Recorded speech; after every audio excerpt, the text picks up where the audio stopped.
Yeah, open up with our practices we've had leading up to finding out who our opponent is, and we did a good job of prepping before. Our coaches did a tremendous job of looking through college football, finding different ideas, people that are doing things well in different areas, studied some different teams, and got to look at teams that are doing well in their specific areas. So I thought that time was good for us. I thought it was really good for our young players. We got a lot of reps and a lot of work on young players developing. Some guys are going to have to step up and be able to play for us. We got recovery. We got a lot of recovery and getting healthy and trying to get guys back. I know you guys will have a lot of questions for injuries and things. I'm not going to be able to answer all of them because I still don't know. We're still, 10, 19 days away trying to get guys back, and had a good spirited practice this morning. Guys are excited to know, who we're playing, and I think that's always important once you get the opponent defined to start that prep and getting ready. So with that, I'll open it up. Coach already hit you with a housekeeping question. To start off with, how has Dontrell and Bo handled any in-house discipline that they have received for following their arrest, and do you anticipate them playing in the Sugar Bowl? Yeah, both those guys disappointed in their decision-making, and we always say decision-making is a skill, and made poor decisions. They paid a consequence for that, and they're continuing to pay a consequence for that, and they'll finish up their consequences for that. So I hope both of them make better decisions in the future. Yeah, Kirby, how is Gabe Harris doing, and what makes him such a valuable part of what you guys do defensively? Yeah, Gabe's a wrecker, man. He wrecks things. He's tough, physical, relentless. He's been a force with our defense, and he's one of those guys that doesn't question things. He just gets out there and works, competes, and gets better, and really proud of the improvement he's made for our defense.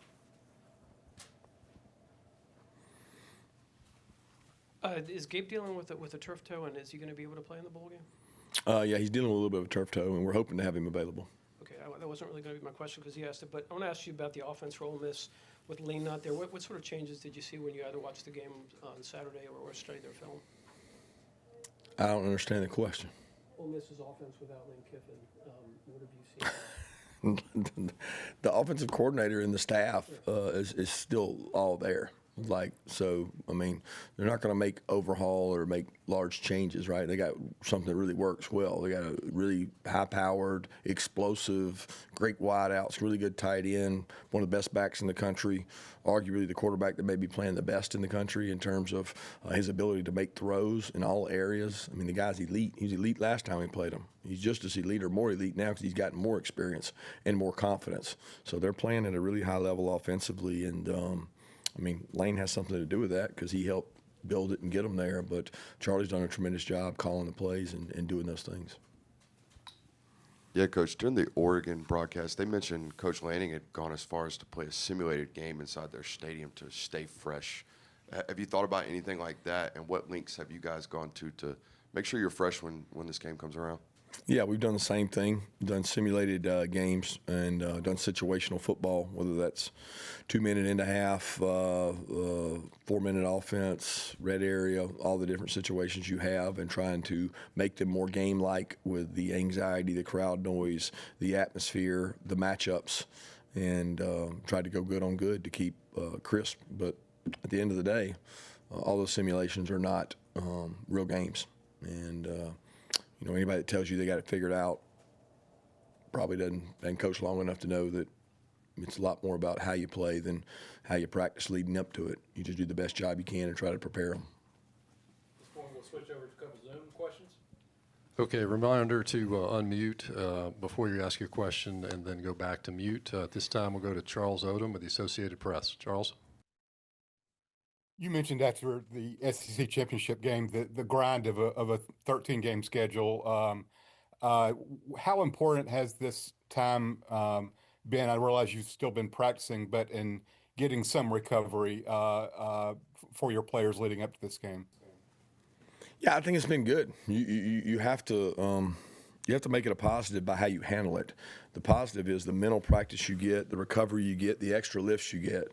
The negative is, when you're playing good football, a lot of times you want to keep playing. You want to stay in rhythm. You want to stay in a weekly schedule, and that schedule gets thrown off by the break because you know we had players taking final exams. We gave the players more time off in terms of before they came back and it really started grinding. So you know you do the best you can with the calendar you have. You try to talk to other people and find out what the best way to do things is. But I'm excited about where our team is. I'm excited that they're practicing the way they are and are excited about the opponent because they have so much respect for the team we have to play. Okay, next we'll go to Allison Mastrangelo with WSB. Hey, Kirby. I remember you were saying you were optimistic, hopefully, that maybe Colby Young and Drew Bobo would be back in time. Where are they? And realistically, do you think they'll be back healthy in time for the Sugar Bowl? We're hopeful to get those guys back and get them back recovered and get them going. They're good football players, and they're going to help us. And we're hopeful to get you know a lot of those guys back. And we got guys dinged up from the practices we've had too. Okay, next we'll go to Ken Segura, the Atlanta Journal. Ken? Kirby, you've had some success, a good amount of success playing a team for a second time in the season. So when you give some insight into that process, like how do you balance showing new wrinkles versus sticking with what's worked for you, for instance? Yeah, I think as we talked about with Alabama, it's really overrated in terms of rematches and things like that. I think it's, you know, how you play defines what the outcome of the game is. You know, your ability to be explosive, not turn the ball over, win situational football, you know, the middle eight. There's all kinds of things in that thing that figure it out, and it really has very little to do with the time before you played them. I mean, everybody's going to watch the time before you played them because you got to look at the matchups. But, you know, I don't think either team is exactly the same. Both teams have evolved some. You know, everybody will have new wrinkles. That's what you do during this time. Okay, next we'll go to Olivia Sayre with 247. Seems like something clicked defensively in that fourth quarter against Ole Miss the first time you guys played. How much did that moment lead into the performance we've seen late in the season?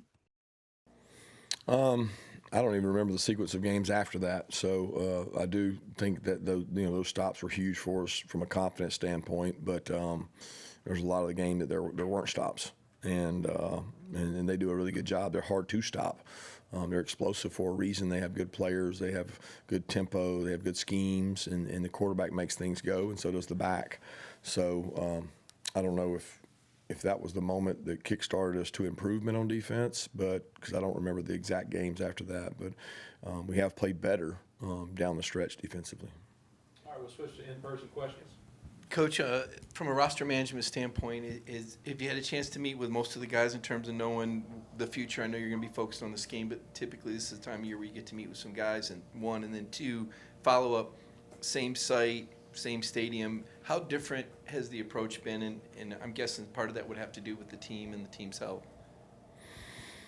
No, I mean, we're focused on this team. I think it would be, you know, remiss to say that we're focused on roster management. We're not focused on it.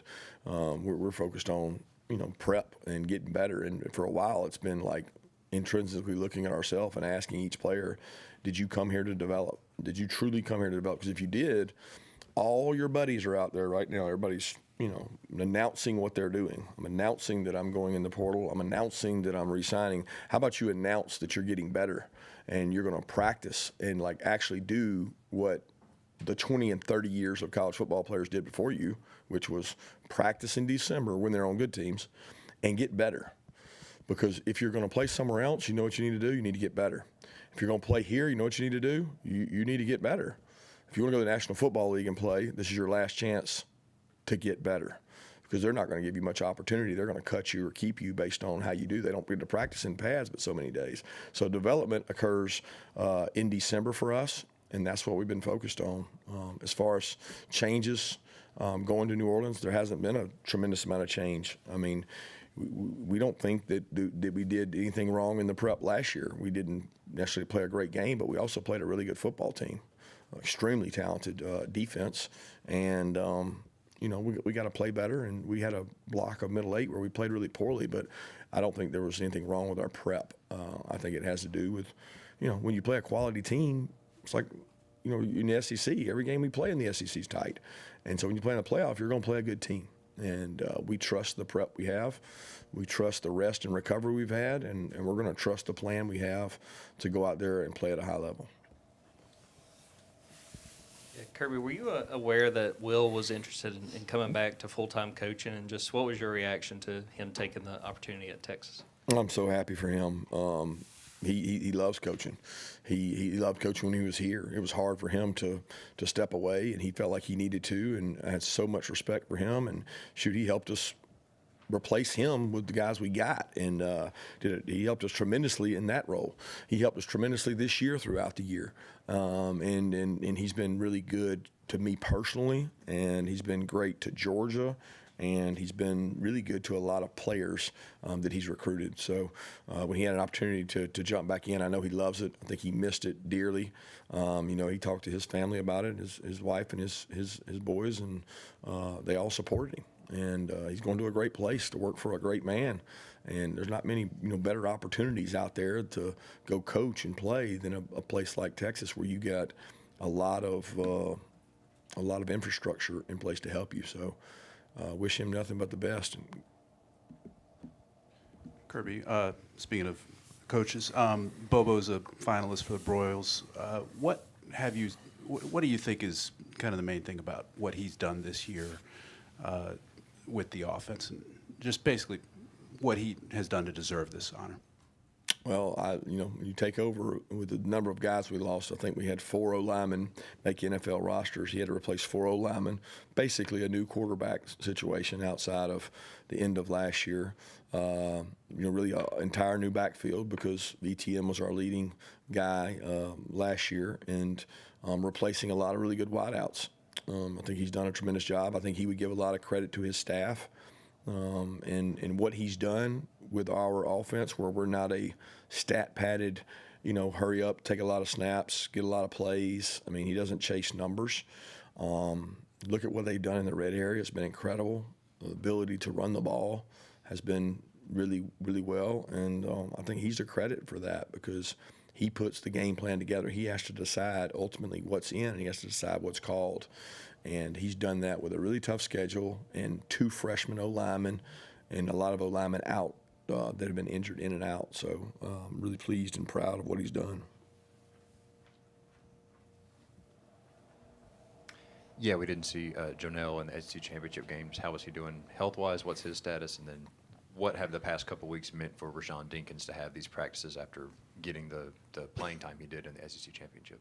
Yeah, Janelle's with us every day. He's trying to get healthy and get better and make himself available. Dink's gotten a lot of reps. Jaden's gotten a lot of reps with his absences. We've rolled some guys through there. But it's always great to get more reps. Dink's repped all year. So I mean, all our kids practice every day. I don't know. Sometimes we think that, it's like they have to go out there and play without having practice. They get lots of reps, and he's growing up and getting better. Switch back over to Zoom to wrap it up. We'll go to David Hale with ESPN. David?